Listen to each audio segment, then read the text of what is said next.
Okay, Marshals, I'm going to take just a few minutes of your time to show you what's going to happen tomorrow at graduation practice. The first thing is that you need to be in the practice gym tomorrow at 7:45 to get your Marshal packet and to meet your row of students.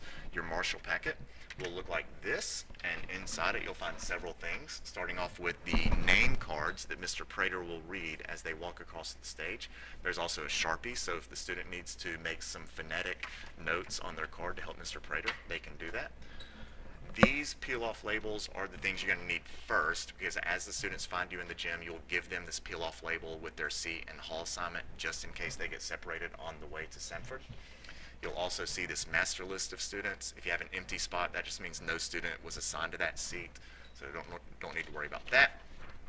This list right here tells you when your row needs to stand up, and this is just an attempt to make it look a little bit more uniform. So for example, if you're on row G, when you hear the name Mimi Morris Martins, that's when your row needs to stand up together. So make sure everyone on your row knows what name to listen for. A list of things to do right before graduation, just a final checklist for you, and a bag for trash in case they're chewing gum or eating candy or something like that in the hallway. So in the gym, the students will arrive and they will find you. You will give them your stickers, and once your entire row is there, go ahead and take them to your bus. We don't need to wait for an all clear. So once your entire row has shown up, take them, get on a bus, and do your best to keep them together. And the buses will be leaving at 8:15. When we get to the Pete Hanna Center or arena, you need to take your students straight to their seat on the floor. We are not going to line up in the hallway.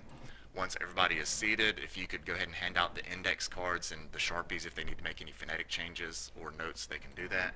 Mr. G and I will give some basic instructions, and we'll have a reverse processional to line up in the hallway. And then Marshals, you don't have an assigned hall number, so when you're lining up in the hallway, just know you're in front of your rows and you will lead them into the arena. The places where you need to line up, when we get there, we will go down some stairs over here and come down this hallway.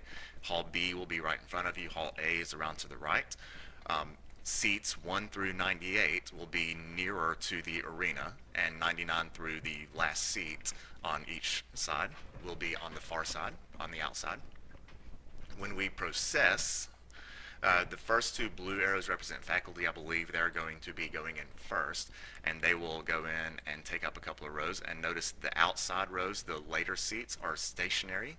They're standing there, and once the inside row passes them, they'll fall in line. The faculty will take up those first two rows, Marshals will take the chevron rows, and the rest will fall in line, and there we go. So I was trying to keep that as quickly as possible. If you have any questions, shoot me an email. It's gone off without a hitch for the last several years, so I don't see why this year would be any different. But I will see y'all in the practice gym tomorrow at 7:45.